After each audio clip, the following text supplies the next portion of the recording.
श्लोक. श्लोक 100.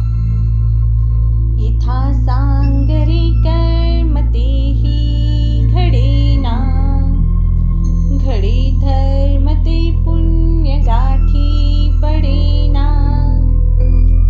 दया पाहता सर्वभूती असेना, फुकाचे मुखी नाम तेहि वसेना.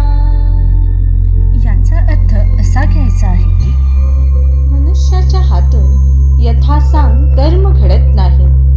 जे घडते त्यात उणीव राहिल्यामुळे त्याचे पुण्य पदरी पडत नाही. तसेच प्राणी मात्राबद्दल अंतःकरणात दयाही नसते आणि फुकटचे रामनाम तेही मनुष्याला मुखाने घेता येत नाही.